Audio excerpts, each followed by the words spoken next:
we've been knowing each other?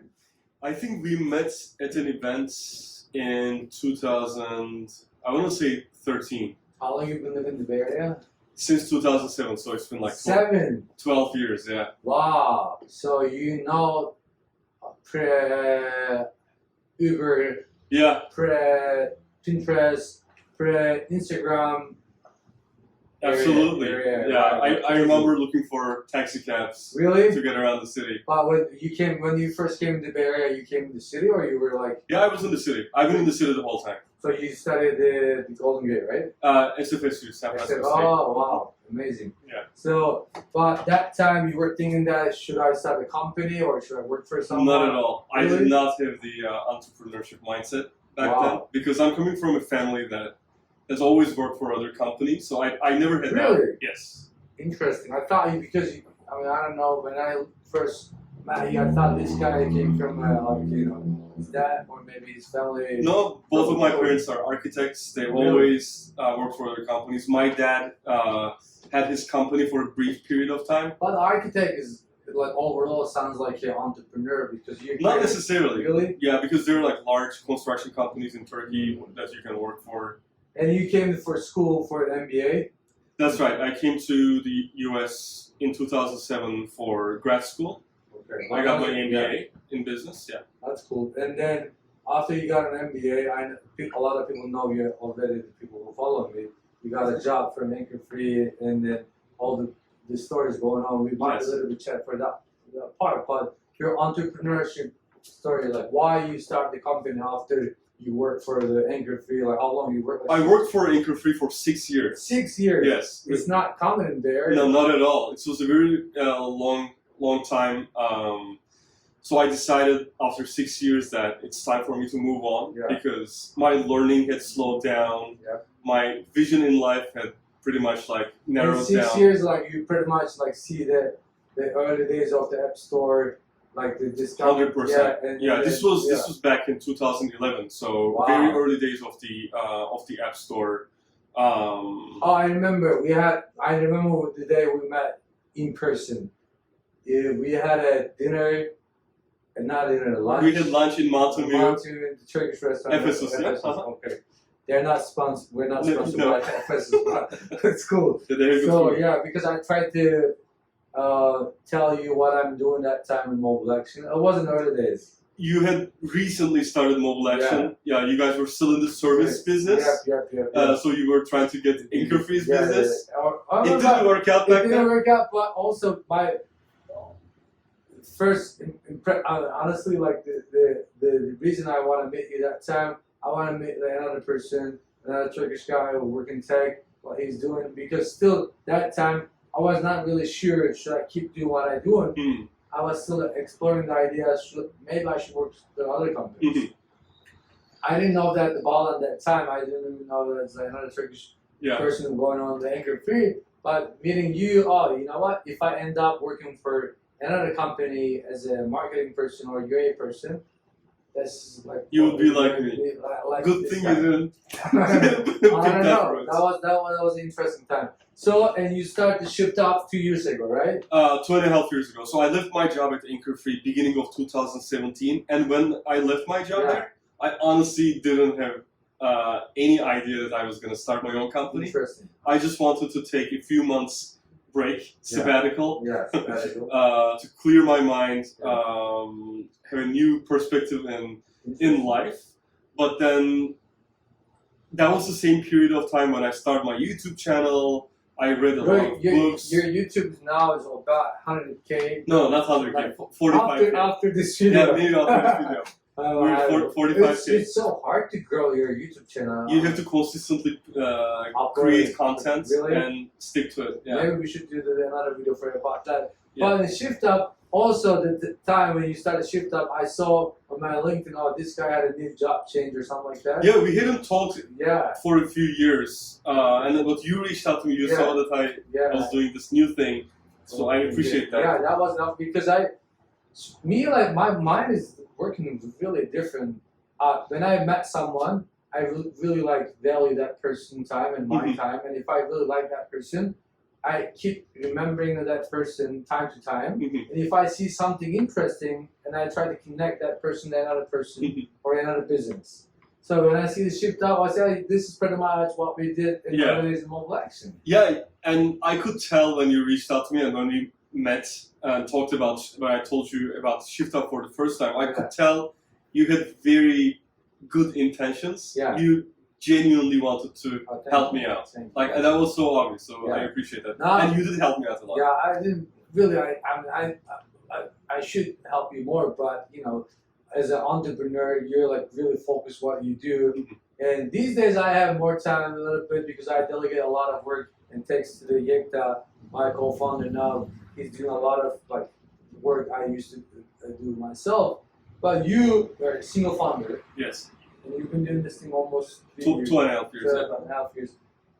Can you give us like a little bit about overall journey? Like what was the biggest like learning for you? Like running the company yourself in Bay Area, very competitive place, and you're working like very smart people. Right. They're not like a random people. You can just do the service and then deliver the work. They can take care of working smart people, very competitive with the market, and be as a single founder. What's your daily like? I guess the biggest learning is when I first started this journey, and when I think about the outlook I had when I first started, it's completely different than where I am today. And in terms of like expectations, like, oh, this is gonna be easy, this is gonna be difficult. They turn out to be completely different and not true.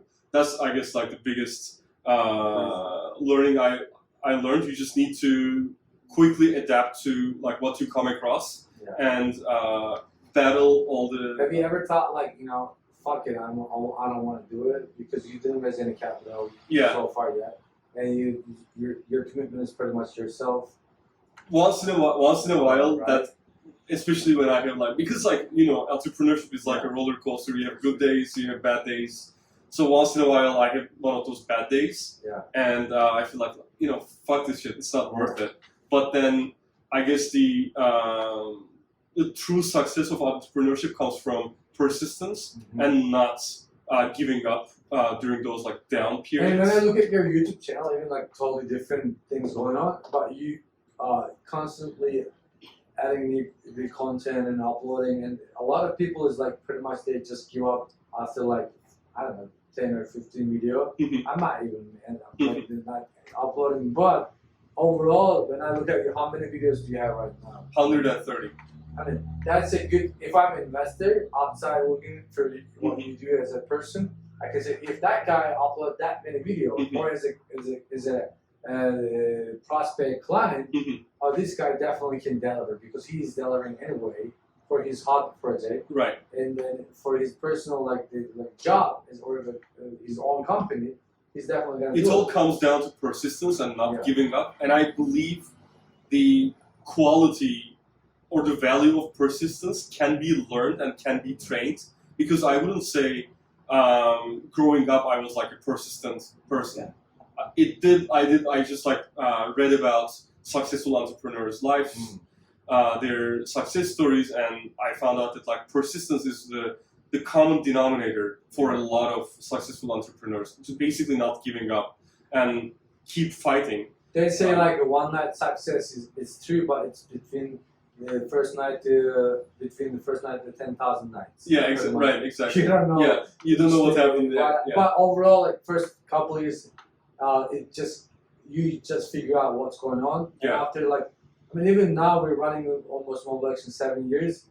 I mean, last couple of years we don't even really hustling than what we were hustling in the early days. Right. But we're getting more momentum because being stick around what you do long enough. It's like a snowball. Snowball for sure. What's your like biggest challenge these days? Like what? Scaling. Scaling is the biggest challenge, especially as a services company. That's one thing that has been the biggest challenge for us. We have been working with really big name clients, such as like Square, Evernote, and a bunch of others, and we have been able to maintain a really long average lifetime per client, which means we're doing a good job, but scaling that has been the biggest challenge. That's tough because in service business, that's the reason you're like thinking what should I do next for this company, Yeah. and adding new values, and also team members probably, like, because That's true. That's hard. And if you have a good person, but still in Bay Area, it's so competitive. Bay Area is super competitive and it's expensive. Yeah. When I look at some of our like competitors that have grown to sizes that are larger than us, I see that they are outside of the Bay Area. In most cases. And they just come to Bay Area whenever they need to meet someone. Yeah. That's crazy. So that way they're able to keep their costs. What is your like kind of like advice for the other the entrepreneur who are just starting now, or like a owner, or maybe an entrepreneur like us? Never give up, because when you first get started, you have this like motivation and energy, but then that can quickly die down when you come across the first few obstacles and feel like, holy shit, like I won't be able to do this. The thing is, quickly get over that, fight back, and readjust your strategy and your actions to come over those obstacles, and don't give up, basically. Because if you give up, then that's the end. But if you keep fighting, there's a very good chance that you're going to come across that obstacle. That doesn't mean you're not going to keep coming across obstacles. You just need to keep fighting and fighting. I always summarize, like, you sound like so good and you explain very well, but I summarize different way. I say, like, you know what? It's a two motivation. That one is to keep you up and running your business. One is like outside, one is inside. I mean, outside you can't control the inside. I mean, literally, if you don't like what you're doing, what the fuck are you doing anyway? Right. And if you really want to do what you're doing, there's nothing gonna stop you anyway. So just keep asking you every day yourself, okay, I mean, is this really something that you want to do? And if you don't have a better option, keep doing what you're doing. Then maybe you end up doing something totally different where you started. Exactly. But you still be in the business. You shouldn't be out of the business. Exactly. Right? Exactly. That's interesting. So what I mean, outside of the company, what's your hobby? What do you do like in the weekend? Well, my biggest hobby is making videos. I love making videos about entrepreneurship, about like tech news, latest news, and now you're turning more like like I speak to the camera myself about recent. Do you speak front camera or like the back camera?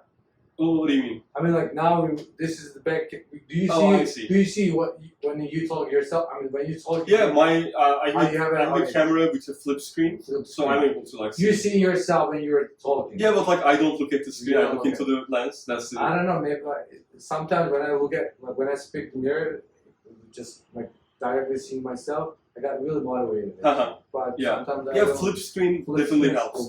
Cool. The trick is not to look into the screen though. You have to keep looking in the But do you study before? Of course. Before every video, I create like a informal script. I don't read it, but like I prepare it, I rehearse it a few times, and then I start speaking to the camera. And I do my research about the topic. So it's a lengthy process. Like it's like a job. But do you really like to do this thing, and then you want to like? I just love the creation process and the sharing process. And you did everything from scratch yourself. From the scratch myself, exactly. Editing, exactly. You shooting it. Exactly. Wow. Everything myself. I don't have anyone. And you have a very interesting crowd. Yeah. I mean, I love reading the comments. Like when we had a video back in time. I mean, like I read my video got pretty popular on your channel, and I read the comments. I read all the comments, and people say, "Oh, like this and that about me." When I look at those people profile, they're like berries, right? They're young kids, the college kid, the people like I don't know, the later in their age. That's how you got those people. Like I mean, it's just organic. The way you grow on YouTube is basically keep creating consistent and quality content that attracts the people. There is no like quick shortcut. There is absolutely no quick shortcut when it comes to YouTube. But you started YouTube like how long ago? About the same time? About the same time when 3 years ago. Interesting. December 2016. Wow, man. So do you want to add anything else? You want to share something? Like I guess one thing I can add. Because you always do the Turkish stuff. I know you sound like more fluent in English than the Turkish. I don't know. Especially when I'm talking about like business, definitely. Right, sure, I'm more fluent in, but in daily life, obviously Turkish, I'm much more fluent. But what you really want to say, because one thing what I figured out this is like kind of, I've been doing like those founders connect not too long, but every conversation, it's a one key like insight for the audience. Yeah. So let's say if you have only like 5 minutes or like 1 minute to say something for the people who are going to watch this thing, what you will be sharing? I mean, based on like what I have learned in my like entrepreneurship journey, I'm gonna repeat like never give up, be super persistent, and don't let obstacles bring you down. The second thing is, I think you're gonna agree, and you have been through the same road. Starting a services company is good, but if you really want to scale things, quickly find ways to turn it into a product company. Build something that makes you money while you're sleeping. That's like pretty much is like if you want to be wealthy, not rich. And being rich is totally different. If you run the service business, you definitely can be rich eventually. But if you want to be wealthy means like you need to outsource a lot of stuff. You don't have to do it. And then also, is there any way what you do is scalable, right? And if you figure out the scalable model, and then first of all, and everything is beginning with the market. If it's a market, it's a big market, and if you're chasing like at least couple $1 billion business, and then if you even end up like getting like couple percentage of the whole business, whole market, you still like a pretty good size of the business. You're right. And then if it is already scalable, it's already gonna be play for you, not a work, because it's already scale. You're just looking for you just make little tweaks to just get the company next level. Right, exactly. And the service, everything is you. Everything is you. It depends on you. It depends on the people power. Yeah. And that's always. And people done the service business a couple hundred years ago, or maybe even 1,000 years ago, right? So you're living in 2019, now about 2020. Right. You shouldn't run the service business unless. Even service business can be scalable some level. Of course, there are examples of so many, but not something you can do it in the first couple of years. Yeah, definitely. But in scalable business, and especially app business or product business or enterprise software business, now a lot of knowledge out there. All you gotta do, read those stuff, do it, and be focused more like I added more. I was gonna. No, that's perfect. I was more like done is better than perfect. Focus, because in software business especially. Product, there's never like a done product. Every day or every minute you're adding new thing in the product, and that's the reason there's no way you can say, you know what, we're done building the product. No, you're never gonna done. But you shouldn't worry about my product is ready or not. You should keep selling. Yeah, definitely. And in scalable business, selling is good because you never know. It's the same thing in YouTube. You put a video. Yeah. Pretty much. This is very scalable model actually. Right. Because you scale yourself. I mean, you talk one time, right? 5 minutes or 10 minutes or 20 minutes. Now that content is gonna be there forever. Forever. Yeah. And that's scalable. That is scalable. Online education actually is one of the scalable model of next step of the YouTubing. Of course. I don't know YouTubing is a word or not, but same thing as for the product. If you know how to do what you do in the service. Is there any way what you do is skill? I think Udemy or like Coursera is the next step of the being YouTuber. Just put in the right good amount of content, time, and the one topic or whatever you want to like launch it. It's a different version of the book, right? That book is like either it can be the hard copy or it can be the Kindle version, but you write the book one time. Same thing, online education, you record one time. One time and it's always there. It's always there. And the product, you build it, you're not building one time, you're continuously building, but it's not for one company. Exactly, it's for everybody. This is pretty much, we define what's scalable company. Exactly. Good job, man. I didn't even know that we're gonna explain this. Now everybody knows. And we should do this part of, like short clip, what is scalable company for, or like what definition of scalable company?